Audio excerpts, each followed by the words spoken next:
Hey guys, Trevor John coming at you with another Diablo 4 video. Okay, in this video, we're going to try to keep it a little short and a little simple.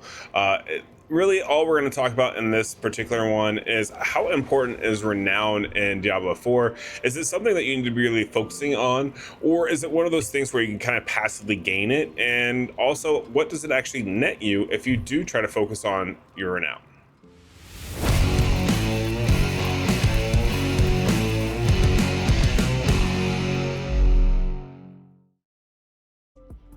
Okay, so if you are curious, what is Renown? How do you get it? What am I even talking about? It's pretty simple. If you hit the tab button here, it'll bring in your map. If you hit the top of your PS5 controller, this little white section here, that'll bring up your map. From up there, then you're gonna go ahead and you can hit W. That'll drop down and you can see your progress, right? So this is very important to take note of. What we're gonna talk about today is this entire section here. And that's gonna be all banking and working around Renown. So is Renown something that you have to really focus on, pay attention to? Like, should you be going for this immediately? What's the priority? So there's a few things to really break down and take away from this. Renown, not only do you get Renown by doing things in the game you normally would, like strongholds, finding your waypoints, doing a bunch of other things. Just one of those situations where, depending on what it is, Renown may be acquired without having to go for it. That's what I'm getting at. Like areas discovered, you're gonna kind of already get that as you're going. So does that mean you need to take time out of your day to go get all the areas discovered? Not necessarily. Is it helpful? Yeah, it's definitely helpful. I would definitely be cognizant of it. Make sure that you don't go, well, you know what, I don't need it. It's not a big deal, or whatever the case may be. It is. It makes a big difference. It's going to help you out tremendously. Now, the way you're going to prioritize it is going to be a little differently, though. And the reason why we're going to say that is because we're going to start breaking it down to make sense for you. When you start the game out, you're going to start out in Kavstead. Okay, you're gonna start out here. Everyone does. This is just how it goes. You do a storyline, you come back, and you end up here anyways. Because once you complete the campaign, then you want to go ahead and do your capstone dungeon. So you go to World Tier statue, go to World Tier 3. Now you're in the game. Now you're doing stuff. What should you be doing? Should you be focusing on Renown? Should you be running dungeons? What should you do and what is important? So in this case, you want to start with Renown. Renown is extremely important because when we look into this sheet here, you will notice that as you gain more Renown, you get passive ability passive increases in stats, we'll call it. So you get 2 skill points, potion capacity, max obols, and paragon points. Why does that matter? When you build your build, like when you're going through and let's say you're going to look at a content creator's build, they're going to assign every skill point. If you do not do your Renown to level 3 here, you're going to be missing 10 skill points. This means that your build will also be missing 10 skill points. How impactful do you think that is? If we actually pull up, say, any skill here, right?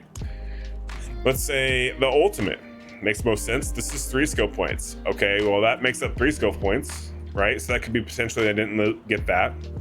Okay, one of these abilities is 7. So right here, my ultimate and my imbuement. Let's say I don't have anything else and I skill this out normally. Well, I'm going to be down a lot of damage. I'm going to be down a lot of stats because I didn't do the Renown. So what I definitely recommend is that you do Renown as much as you can, as quickly as you can. The most effective ways to do that is do your waypoints, do your strongholds. Get these done, because as you get these done, then you upgrade and you unlock different areas, right? You're going to go ahead and get your strongholds, which means you're going to get more waypoints, which is going to be like a double whammy. So you're going to get 120 points there on those ones that are the dual ones. You're also unlocking a lot of areas out there.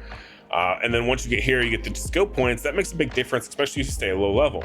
And then when it comes to obols and paragon points, these also are amazing because obols is what you collect from doing open world farming events, and in dungeons you do a lot of events which will give you obols. You definitely want to make sure you have a crap ton of them, so that way you can make sure you have enough keys and you can get your initial legendaries right off the get-go. Also, something to be aware of here is it worthwhile to go ahead and get your Renown up to get these Paragon points? Well, for this one, we're going to go ahead and we're going to make this a little bit easier. I'm going to go ahead and pull up a website so that you guys can see how my Paragon board is structured, and that'll give you a good understanding of, okay, should I be doing this Renown to get my Paragon points, or should I not be? So let's go ahead and show you guys that. So as you can see here, I have my build pulled up right now for my rogue, and when looking at this build, right, you can see, okay, we have Paragon boards here. You can also see where points used is 225. What does that mean for you?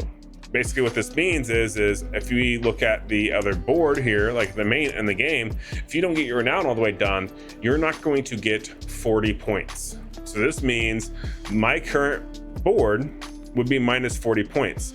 This could come anywhere from this area. It could come anywhere from this area over here. Now notice that this one was a beeline just to get that one ultimate skill, or one ultimate node. So this means I would still want to do that one, and I would potentially have to sacrifice some of these other areas, okay? That's why this is going to be important. Renown single-handedly can make or break some of your builds, because if you are left with, let's say, 40 points under, and you're only at 170 something points, well then, are you going to have this board? Probably not, honestly. Are you going to have this board as filled out? Probably not. You're probably going to focus on getting your glyph, and then you won't get all these other damage modifiers, right? Like damage reduction here is huge with armor. Things like this make a massive difference in your build. So a lot of people out there are saying, hey, I'm not going to do renown, or oh, this is so dumb, season 1's coming, I'm not going to do this. Well, you're not actually going to fully experience the game until you do. You need to do your renown, at least to a certain degree. I would at least get the skill points, just so that way you can start to get a good grasp and a good feel of your build. If you are having troubles or struggling with your build currently, one of the problems could be that you don't have enough points. You may be selling yourself short and not ending up with the, all the Paragon points, or you may be selling yourself short and not ending up with all of the skill points here. Like for example, I'm still missing this one. I need to go do my renown right now. I'm going to right after this video, because I'm gonna go get these two done. Now I did do all the strongholds now. Those are both done. That's basically all I've done here. And I will do some dungeons as well, and maybe just go do some altars of Lilith, because those also help with passive skills. Easy renown to get, it's pretty quick, it's pretty easy. But it makes a massive impact, because even now I can't say that my build's complete because I'm missing 2 skill points. And those 2 skill points, if I pull up my build, are going to help me with more damage, right? So we're going to probably skill them in somewhere else, either one in Shadow Step here, and I think Puncture, yep. Or we may pick something else that gets a little bit passive damage increase, either one. But that will definitely make my build a lot stronger. So focusing on renown makes sense. Now, there's some tips, there's some tricks to doing this, right? So don't feel like renown is such a bear. You're gonna notice here that I have a lot of side quests checked. Now, keep in mind, guys, that you can hit a limit to these, where if you haven't completed the campaign until you do a quest, you won't be able to continue on. Okay, so bear that in mind before you do this. But basically what I'm about to tell you is, when you come to a city, when you come to an area, especially if you think you're gonna be farming that area for a while, like notice, for example, I was really focusing on Dry Steeps the other day. So I picked up all the quests in Dry Steeps.